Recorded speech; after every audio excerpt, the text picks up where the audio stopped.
second highest number of members, 8 members.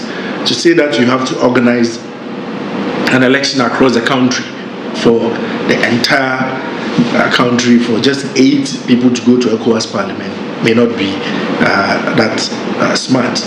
But nobody has told us as to how to do it. The countries are supposed to come up.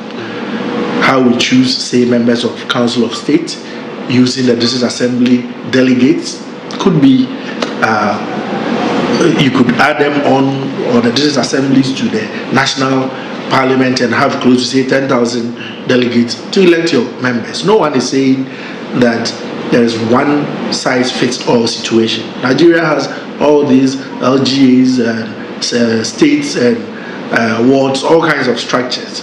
They can decide to adopt a system that allows them to choose their 35 members accordingly. So I think we are at a point where the countries need to take the election of the members of parliament seriously, and the institution needs to properly give the full powers of a legislative body. Is there the political will? Do we have the political will? Because authorities of heads of state, Chairman Nanado gave his promise, that of Niger, and then currently Guinea-Bissau. They are saying, do they have the political will to really enforce this? The work really would rest a lot more on the commission, if you ask me.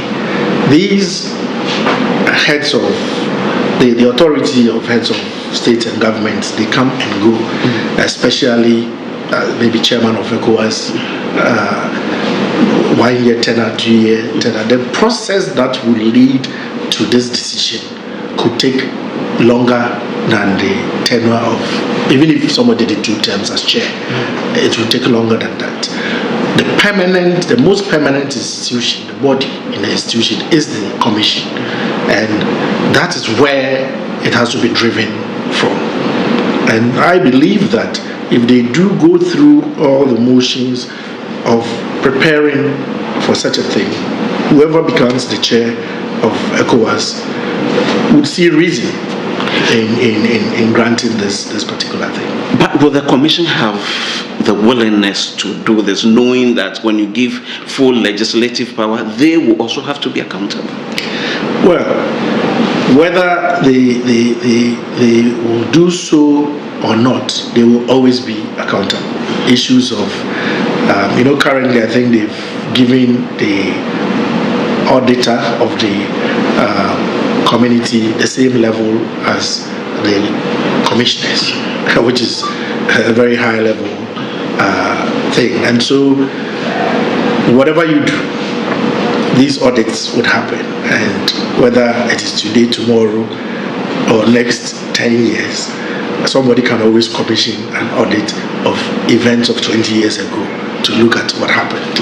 And so it's an inevitable eventuality. It is better now so that it helps the institution and the entire community move forward at a faster rate.